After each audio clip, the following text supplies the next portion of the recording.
Washington, D.C. está militarizado. La policía de allí quedó bajo el control del presidente Donald Trump y además el republicano desplegó a la Guardia Nacional, una fuerza de reserva del ejército estadounidense exclusiva para atender emergencias internas y operaciones en el extranjero. El mandatario justificó sus medidas, diciendo que es para combatir a las pandillas y a la ola de criminalidad en la capital del país. Pero los demócratas alegan que esto es falso, pues la tasa de delitos violentos es la más baja en 30 años. Samuel Salgado Castro nos cuenta más de la decisión. Estos soldados se presentan en la sede de la Guardia Nacional en Washington, D.C. el martes. Comienza el despliegue de tropas federales convocadas para combatir el crimen en la capital estadounidense bajo las órdenes del presidente Donald Trump. En las calles las opiniones están divididas. Tenemos una familia y uno de los factores que nos ha llevado a querer mudarnos de la ciudad ha sido simplemente la naturaleza de la ciudad y la tasa de delincuencia. Es una broma, es innecesario, realmente innecesario. Ya sabes, en la ciudad hay delincuencia y al ver las estadísticas, la delincuencia ha disminuido muchísimo. Los demócratas describen la movilización de la Guardia Nacional como teatro político y señalan que el crimen violento en Washington, D.C. ha caído a mínimos históricos en los últimos 2 años. Pero la fiscal federal para el Distrito de Columbia admite que hará oídos sordos a estos datos. Cualquiera que quiera decirme que la delincuencia ha disminuido y que no necesitamos una atención urgente a los delitos violentos, solo tiene que analizar esto y hablar con los seres queridos y familiares de estas personas, todas asesinadas a tiros. En medio de la polémica, la alcaldesa demócrata de Washington, D.C. trata de conciliar luego de una reunión calificada de productiva con la fiscal general de Estados Unidos, Pam Bondi, a cargo ahora de la Policía Metropolitana del Distrito de Columbia. La orden ejecutiva es bastante clara, al igual que la ley. El presidente tiene la autoridad, en virtud del estatuto, para solicitar servicios. El despliegue de la Guardia Nacional está limitado a 30 días, a menos que el Congreso vote para extenderlo mediante una resolución conjunta. Hay una emergencia criminal en Washington, D.C., como afirma Trump. ¿Y qué hay detrás del despliegue de la Guardia Nacional? Es lo que discutimos en el debate de hoy de France 24. Yo soy María Clara Calle y le doy la bienvenida a quien está en Nueva York, el profesor Samuel Issacharov, académico de Derecho Constitucional, Derecho al Voto y el Procedimiento Civil. Además, es profesor Bonnie y Richard Rees de Derecho Constitucional en la Facultad de Derecho de la Universidad de Nueva York. Y en Miami está Salim Daher, analista internacional y consultor político. Antes de que comencemos nuestra discusión, invito a nuestra audiencia a que nos siga en redes sociales, donde estamos como @France24-ES. Y también recordarles, aunque ustedes seguramente ya lo saben, estamos disponibles todos nuestros episodios en Apple Podcasts, Spotify, Deezer y TuneIn. Samuel Issacharov, bienvenido al debate de France 24. Comencemos con ¿cuál es su postura sobre el despliegue de la Guardia Nacional en Washington? Bueno, el presidente tiene la autoridad bajo las leyes sobre el derecho del capital de organizarse políticamente.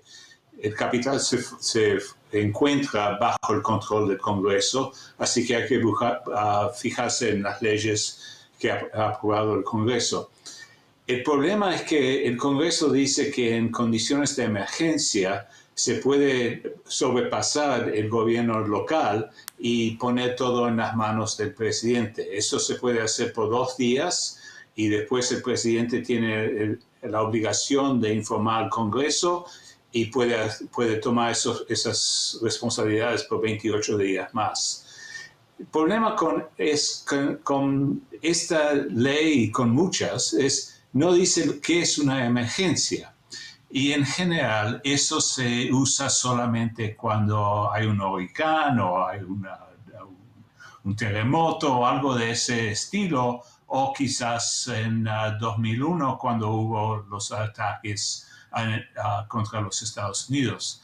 Pero el presidente Trump ha asumido en muchas ocasiones el lenguaje de la emergencia. Y en general los presidentes no hacen eso. Es evidente que lo está haciendo como teatro, que lo está haciendo como una demuestra de su poder, pero tiene ese derecho bajo las leyes americanas. Usted dice entonces que se está extralimitando al decir o al no precisar qué es una emergencia para justificar el despliegue de la Guardia Nacional y que esto es más que todo una muestra de poder. Salim Daher, bienvenido usted también al debate de France 24. ¿Está de acuerdo con Samuel? Bueno, María Clara, muchas gracias por esta grandiosa oportunidad y quiero ante todo darle las gracias y que sepa el profesor Issacharoff que para mí es un absoluto y completo honor y placer compartir este espacio con usted, profesor. Su libro Fragile Democracies fue una de las cosas que más me impactó, especialmente su teoría en cuanto a las cortes y sus deberes como garantes constitucionales. Así que debo decirle que el placer es todo mío de compartir este espacio con usted. Y puede ahí nomás. Y pues para mí este despliegue significa varias cosas. Primero, el presidente Donald Trump lo dice la ley muy claramente bajo el título 32 del United States Code y también bajo el Home Rule Act de 1973 que el presidente tiene la autoridad. Y así lo dijo también la alcaldesa Muriel Bowser en sus declaraciones que antes vimos. Y bueno, con respecto a lo que se detalla como una emergencia, eso siempre es lo que estamos hoy debatiendo y es lo que hoy tratamos de definir. Una emergencia de crimen, por ejemplo, yo que he tenido la oportunidad de servir este país bajo el tutelaje de la congresista Ileana Ros-Lehtinen, viví y trabajé en la ciudad de Washington por mucho tiempo y estoy seguro que el profesor la debe conocer incluso mejor que yo, pero sí existen zonas de esa ciudad abiertamente donde se sabe que uno no debería de ir en ningún momento del día. No es solo de noche, no es solo en una determinada hora, son zonas verdaderamente peligrosas donde la policía sabe ya que existen pandillas, donde el tráfico de drogas y el consumo de drogas es alto. Para mí, personalmente, no veo cuál es el problema si el presidente decide ejercer su autoridad para hacer de nuestra capital un lugar seguro para todos. Y el crimen, como muy bien conocemos, yo soy personalmente de Venezuela, originario de ahí, viví 20 años en Venezuela, llevo 11 años en Estados Unidos y ahora orgullosamente un ciudadano americano. Yo les puedo decir que cuando existe un intento de secuestro como el cual yo escapé, no discriminan de si usted es blanco, hispano, negro, asiático o ciudadano de cualquier país. El crimen no discrimina y actúa directamente en la persona que sea la víctima más fácil. Muchas veces son personas o familias de bajos recursos que viven en estas áreas que la policía muchas veces no tiene los recursos o tiene muy poco personal para patrullar al 100%. Entonces, si el presidente de verdad está bajo su autoridad solo por seguridad y si no es un espectáculo, como bien mencionó el profesor, yo no veo el problema del cual ejerza esa autoridad para poder garantizarle a los ciudadanos de Washington, D.C. su seguridad y su bienestar. Samuel, vamos a volver sobre un punto que menciona Salim. Él habla que lo importante es que sea por una razón de seguridad y no de espectáculo. ¿Realmente necesita Washington, D.C. a la Guardia Nacional para su protección? Bueno, Salim tiene razón que el presidente tiene esta autoridad bajo la ley. La pregunta clave es cuáles son las condiciones que se pueden utilizar para la demuestra de fuerza federal a un nivel local. Tenemos en los Estados Unidos también una ley de los años 1870 que dice que no se puede usar las tropas en los Estados Unidos para asuntos de policía, simplemente para luchar contra el crimen o mantener el orden a nivel cotidiano. ¿Y cuál entonces es la emergencia? Estoy completamente de acuerdo con Salim que el nivel de delitos de crimen en Washington es quizás más bajo que lo que fue hace unos años, pero es alto. Es alto, partes de la ciudad son peligrosas. Esto es una realidad en casi todas las ciudades principales de los Estados Unidos. Pero eso se organiza a través de la policía local y quizás en condiciones en que hay real emergencia, en que el orden civil se ha fracasado completamente, se puede usar en una manera muy breve, muy corta, ayuda federal para asegurar los intereses federales, no para asumir el hecho de ser policía de día a día en toda la ciudad. El problema es que, como dice Salim, no está bien definido, no está bien definido en la ley, no está bien definido en los fallos de las cortes. Por lo tanto, tenemos una costumbre que los presidentes no invocan esta autoridad salvo bajo condiciones excepcionales. Por ejemplo, el presidente Eisenhower usó las tropas, movilizó las tropas de la Guardia Nacional en defensa de estudiantes negros que estaban tratando de entrar en las escuelas que antes estaban segregadas por raza. El tipo de emergencia es limitado y es algo excepcional. El nivel de crimen en Washington es terrible, pero no es una excepción, no es una situación de emergencia cotidiana, es una situación que tenemos que enfrentar en todas las ciudades principales de los Estados Unidos. Usted menciona un punto muy interesante. Dice que el uso de la Guardia Nacional no está muy bien delimitado legalmente y que lo que se suele hacer es seguir esa costumbre de usarse únicamente para situaciones excepcionales. Salim, teniendo en cuenta este vacío legal, ¿Donald Trump se está aprovechando de él para hacer un uso excesivo de la Guardia Nacional? Bueno, María Clara, yo no pretendo aquí saber más que el profesor Issacharoff. Bien sabemos y bien está documentado que él es una de las mentes legales más brillantes de todo Estados Unidos. Y yo no pretendo saber más que él o presumir saber más que él. Yo lo que pienso es que, como él bien mencionó, existe un precedente para que el presidente pueda desplegar la Guardia Nacional. Él mencionó el caso del presidente Eisenhower. También está el presidente Kennedy, que eligió por el mismo motivo, por defender el derecho a la educación de estudiantes afroamericanos. Si no me equivoco, creo que fue en el estado de Alabama, para que pudiesen ingresar a escuelas de ese estado. Él también eligió en ese momento federalizar la Guardia Nacional de ese estado y poder hacer cumplir entonces esa ley. Yo lo que creo que estamos debatiendo hoy, cuánto nivel de crimen es aceptable, así esté presente en otras ciudades grandes de Estados Unidos que sí, por supuesto, tienen crimen. Aquí en Miami el crimen debe ser más alto que en otras ciudades más pequeñas que de Estados Unidos. Sin embargo, también existe la justificación de que, bueno, cada departamento de policía es distinto y, como bien detallaba el profesor, el presidente tiene el derecho a, por 30 días, asumir el control del Departamento Policial de Washington y necesita la aprobación del Congreso para poder extender este control más allá de 30 días. Ahora, siempre y cuando la Guardia Nacional esté solamente ofreciendo apoyo logístico o digamos que sea como un elemento disuasorio para que no se siga cometiendo el crimen, especialmente, y no es algo fácil o que querramos admitir, pero en el área del Capitolio nuestro es una de las áreas más peligrosas de Washington, D.C. Hay áreas más peligrosas que esa, pero esa es una de las más peligrosas y recientemente han habido intentos de por lo menos unos pasantes que han sido víctimas de robo, incluso unos de asesinato, y francamente cosas así no se deberían pasar por alto. Y creo que es esto la razón por la cual el presidente Donald Trump, si le podemos atribuir esa compasión, está tratando de mejorar la situación. Ahora bien, si es por espectáculo, como dice el profesor, no creo que sería un buen uso de nuestros recursos gubernamentales. Y precisamente sobre ese punto, Salim, quiero contrapreguntarle, aunque la situación de violencia y de inseguridad en Washington es lamentable... Creo que les perdí la señal, no los Salim, escucho muy bien. ¿me escucha aquí?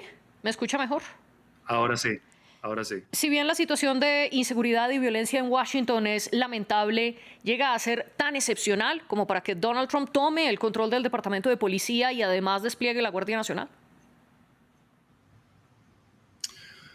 Bueno, esa es la gran pregunta, ¿no? De cuánto crimen es mucho crimen, ¿no? O en qué momento es aceptable un asesinato o dos asesinatos o un robo o dos robos y para usted de contar, ¿no? En mi opinión, cada vida vale.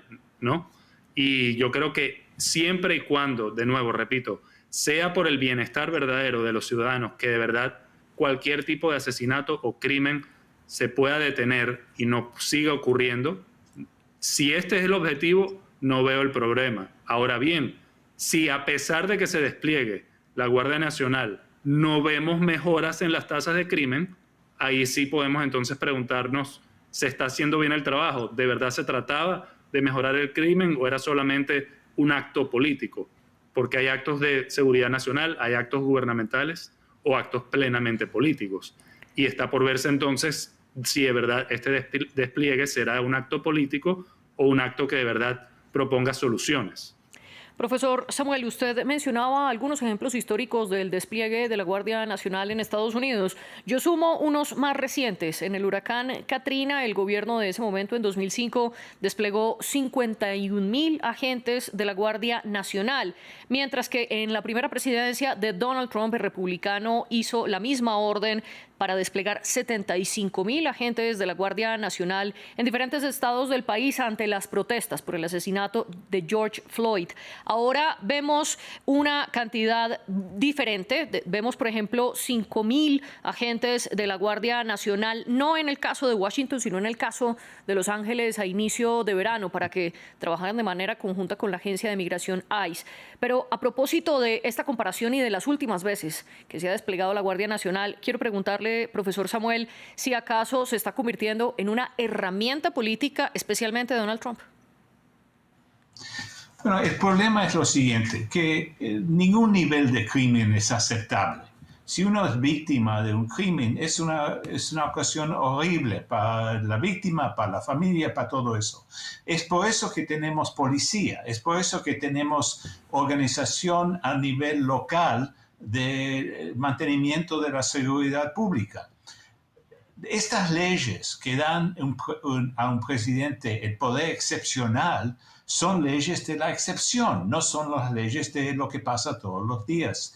Y el problema es que, por supuesto, uno puede demostrar que el crimen es inaceptable en cualquier nivel, pero eso es una tarea local, eso no es bajo nuestra constitución y nuestras leyes.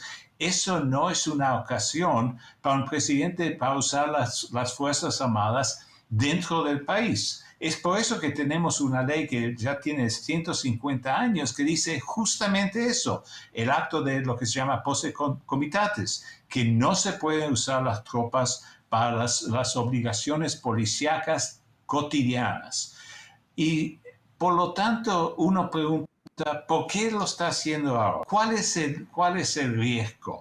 En Los Ángeles sí usaron las tropas federales y los usaron simplemente para guardar a los edificios federales dentro de la ciudad. Muy bien. ¿Y qué hicieron? En realidad hicieron nada, porque no habían asaltos contra los edificios federales. Eran protestas políticas en contra de las cuestiones de inmigración y de ICE en los Estados Unidos. Eso uno puede estar de acuerdo, puede estar de desacuerdo, pero sin embargo, eso es el tipo de protesta, de manifestación que ocurre todos los días en una democracia. Así que uno pregunta, ¿por qué se hace eso? ¿Esto es realmente un esfuerzo para asumir la responsabilidad sobre el crimen en Washington a nivel presidencial? Quizás, pero hay mucha base para tener dudas. O sea, simplemente decir que esto es otra demuestra del presidente en este momento de la extensión potencial de su fuerza, y lo está haciendo en muchas zonas de la vida política de los Estados Unidos en que realmente nunca se ha hecho esto antes, o por lo menos hace 200 años, desde la época de Andrew Jackson, que no vemos ese tipo de desafío de las bases legales de cómo se organiza este país. Usted plantea una cuestión. ¿Por qué Donald Trump está haciendo esto ahora? Profesor Samuel, precisamente quiero preguntarle eso. ¿Por qué cree que ahora, justamente ahora, el mandatario está tomando esta decisión? Yo creo que el presidente Trump está moviendo con mucha fuerza y mucha rapidez para establecer un nivel de control presidencial que ningún presidente lo ha tenido antes. Eso es su programa político, él fue elegido sobre esa base, él prometió hacer eso, así que está demostrando sus fuerzas en contra de las universidades, en contra de Harvard, en contra de las empresas de abogacía, en frente a todas las instituciones del país y también frente a las tarifas y a las relaciones extranjeras. Yo no creo que yo sepa el motivo íntimo del presidente Trump y quizás lo está haciendo simplemente como parte de su gran programa político. Para mí la cuestión, el asunto fundamental es si esto se puede hacer bajo nuestras leyes y yo lo dudo. Yo creo que este nivel de reclamar la excepción, reclamar la emergencia, como pretexto para la expansión del poder presidencial es algo que por lo menos es dudoso bajo nuestras leyes. Y Salim, ¿está Donald Trump interpretando las leyes más allá de lo que dan para extender su control presidencial? Bueno, María, esa es la gran pregunta, ¿no? O sea, si se está interpretando la ley para incrementar su poder presidencial, ¿para qué sería y por cuál motivo y con qué finalidad? Sí sabemos que existe la teoría del Ejecutivo unitario, que es en gran parte de lo que se basó el entonces presidente Bush para gran parte de sus decisiones y gran parte de muchas medidas controvertidas que tomó a lo largo de su presidencia.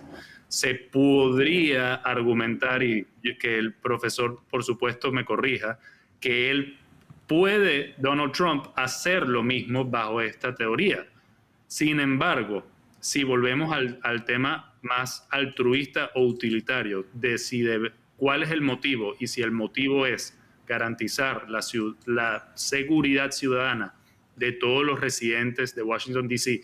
y sus alrededores, con eso yo no veo el problema.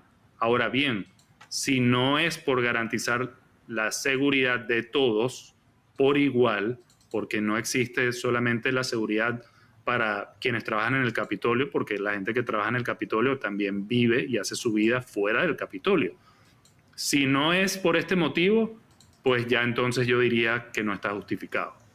Pero usted habla mucho de la seguridad alrededor del Capitolio. Le quiero preguntar, Salim, entonces, ¿por qué considera que el presidente Donald Trump, siendo mandatario en su primer periodo, no autorizó el despliegue de la Guardia Nacional durante la toma del Capitolio el 6 de enero de 2021? Bueno, esa sería una buena pregunta para hacerle directamente al presidente Trump. Yo, bueno, no he sido ni soy funcionario de esta administración. Sin embargo, entonces, déjeme le cambio la pregunta. ¿Usted está de acuerdo con que no se haya desplegado la Guardia Nacional? ¿Cuándo? El 6 de enero del 2021. Mira, yo creo que siempre y cuando se despliegue para la seguridad de todos, yo creo que eso es lo más importante. Y, Samuel, ¿usted considera que ese día se debió haber desplegado la Guardia Nacional? Profesor Samuel. Estamos teniendo un problema de conexión con el profesor Samuel. Salim, quiero pedirle por favor que nos explique un poco más qué es esto del título 10 y del título 32. Usted mencionó el 32 en una de sus preguntas. Al respecto, el Departamento de Defensa ha cambiado del título 10 al título 32 aparte de su personal militar para que puedan apoyar más en la seguridad y en todas las acciones internas, sobre todo las que tienen que ver con migrantes. Pero, ¿en qué consisten estos dos títulos? Sí, bueno, el título 32 es lo que se está utilizando actualmente, digamos que es el pretexto legal o el marco teórico legal que le da al presidente la autoridad de utilizar la Guardia Nacional como herramienta para una emergencia o una instancia específica, así como bien lo delineaba el profesor Issacharoff. La otra parte de esto es el Home Rule Act de 1973, que le permite, en este caso, tenemos dos conceptos aquí importantes. Número uno es que Washington, D.C. tiene este estatus especial de que no es un estado, pero es nuestro distrito capital y por ende tiene una Guardia Nacional que en este caso no está al mando de la alcaldesa, pero está al mando del presidente y del Congreso, digamos que de una manera bastante bilateral, y que todo lo que haga el presidente requiere entonces la aprobación del Congreso, así como también el presidente al momento de declarar la guerra tiene días para notificarle al Congreso y obtener su aprobación por igual. En este caso, este Home Rules Act le permite al presidente federalizar el control de la Policía Metropolitana de Washington, D.C. por 30 días, como bien vimos anteriormente, antes de comenzar este debate, que la misma alcaldesa, Muriel Bowser, pues le decía en una rueda de prensa a quienes le preguntaban que sí, que efectivamente el presidente tiene la autoridad de tomar el control de la Policía Metropolitana de Washington, D.C. por tan solo 30 días y debe notificarle al Congreso 48 horas luego, y que si requiere de algún tipo de extensión de estos poderes por más allá de esos 30 días, debe solicitar aprobación de esta extensión por parte del Congreso. Ahora bien, si en 30 días se logra hacer el trabajo, pues fabuloso. Es lo que yo quisiera ver para Washington, D.C., una ciudad que fue mi hogar por varios meses, una ciudad que a mí me encanta, es también la cara de nuestra nación hacia el resto del mundo. Nadie quiere ver la capital o ninguna otra ciudad de nuestro país sumida en el crimen, o que existan áreas donde no se pueda caminar, donde no se pueda entrar, donde te adviertan abiertamente que no deberías acercarte a ese lugar. Pero ahora bien, también está el otro lado, que es el tema político. Sí sabemos que existe una especie de búsqueda de remediaciones hacia lo que se interpreta como injusticias que se le cometieron al presidente como individuo justo antes de ser presidente, y también hacia su presidencia, la primera como durante presidencial. Vemos que este es un presidente que pasó por un intento de asesinato, que ve ahora la seguridad personal como tal vez un tema más importante y que quiera darle un enfoque especial a querer tener una ciudad segura, una ciudad limpia, una ciudad donde de verdad se implementen políticas públicas que beneficien a todos y que no solamente, digamos, le den larga al problema de la indigencia o de los homeless, que sabemos que son personas que por alguna razón u otra pueden estar en la calle. Muchas veces no es su culpa completamente, pero tampoco se puede permitir que exista esto a gran escala como existen en ciudades como San Francisco o Los Ángeles, que esto exista en nuestra capital. A propósito de que usted menciona, Salim, el enfoque político, quiero preguntarle sobre esto. ¿No es acaso un uso político de la Guardia Nacional en Washington, sabiendo que allí gobiernan los demócratas y que también en esta segunda presidencia, también por una orden federal, se desmanteló, por ejemplo, el símbolo para rendirle honor a el movimiento Black Lives Matter, que estaba precisamente en Washington luego del asesinato de George Floyd? Bueno, si de verdad vamos a hablar acerca de Black Lives Matter es una organización sin fines de lucro cuyos dueños presuntamente se han lucrado de todas las donaciones que se han hecho hacia esta organización y francamente su misión, que empezó con crear conciencia acerca de la brutalidad policial de los funcionarios policiales hacia la población afroamericana, no sabemos muy bien si se ha concretado, porque no veo exactamente cómo una persona que está a cargo de una organización no gubernamental puede ir y adquirir una mansión de varios millones de dólares en el salario de tan solo una persona que trabaja en asuntos públicos como estos. Por otra parte, si vamos al tema político, es un tema político Black Lives Matter. No fue nunca un tema verdaderamente de seguridad o de darle un trato justo a todo el mundo bajo el lente policial. Si es por eso, ¿dónde se justifica o se habla de algo que sea común o bueno el hostigar o directamente atacar a agentes federales de ICE que están haciendo su trabajo? Eso probablemente es un padre o una madre que está haciendo un trabajo el cual fue comisionado por un superior y no tiene ningún sentimiento racial o racista hacia la persona que están tratando de arrestar, que francamente muchas veces más de uno son criminales que tienen ya orden de deportación con un récord criminal histórico y amplio que no deberían estar en este país en primer lugar. Su primer acto delictivo fue haber entrado de forma ilegal a este país. Pues hay formas muy fáciles de entrar y ser un inmigrante legal, que es lo que busca esta administración. Pero permítame, le insisto en mi pregunta. Nunca se ha dicho de parte de esta administración que la inmigración es algo malo. ¿Por qué este despliegue de la Guardia Nacional ocurre sobre todo en los estados gobernados por demócratas? Lamentablemente todos los estados gobernados por demócratas son los estados que le dieron acceso o existencia a las sanctuary cities, que eran ciudades que abiertamente declararon no iban a cooperar con ICE, no iban a cooperar con el Departamento de Homeland Security, no iban a cooperar con las leyes de inmigración que así lo exigen este país, por lo cual me parece bastante hipócrita de parte de esas autoridades que exijan respeto a la Constitución de parte del presidente Donald Trump o, por supuesto, de respeto a las leyes que le competen o no le competen, cuando ellos ni siquiera quieren cooperar con la ley básica y garante de la seguridad de sus ciudadanos, porque son sus ciudadanos en sus ciudades, Los Ángeles, San Francisco, para ustedes contar, que se ven afectados por estas políticas irresponsables. Francamente, si vamos a hablar entonces de Black Lives Matter, ¿qué culpa tiene un agente de ICE haciendo su trabajo que le busquen incendiar o le lancen piedras o busquen violentar a su integridad física? ¿Qué culpa tienen ellos? Ya el profesor Samuel logró reconectarse con nosotros, solo que nos acompaña vía telefónica. Profesor, quiero preguntarle, ¿se concentra el despliegue de la Guardia Nacional en estados gobernados por demócratas porque son esos gobiernos los que están permitiendo, por ejemplo, el ingreso de inmigrantes, tienen políticas más flexibles para ello y son estados donde repunta la violencia?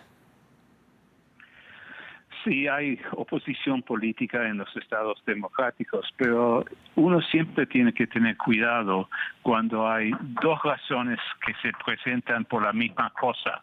Eso es una situación en que uno empieza a tener sospecha que es simplemente un pretexto.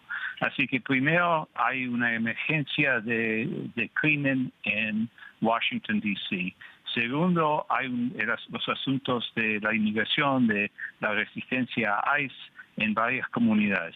Pero eso es un asunto político, eso se puede enfrentar a través de las cortes. Eso nunca se ha enfrentado a través de la utilización de los militares dentro de las ciudades americanas. El hecho que las marinas fueron enviadas a Los Ángeles, eso es algo imprevisto en los Estados Unidos desde los años de la guerra civil. Y sobre este punto que usted menciona, que nunca en la historia de Estados Unidos se había desplegado a esta reserva militar de la Guardia Nacional para asuntos políticos, quiero preguntarle, profesor Samuel, ¿cuáles entonces pueden ser las consecuencias de ello? Bueno, yo creo que las consecuencias al fin del día van a ser políticas. Esto puede ser la reorganización de la vida doméstica de los Estados Unidos.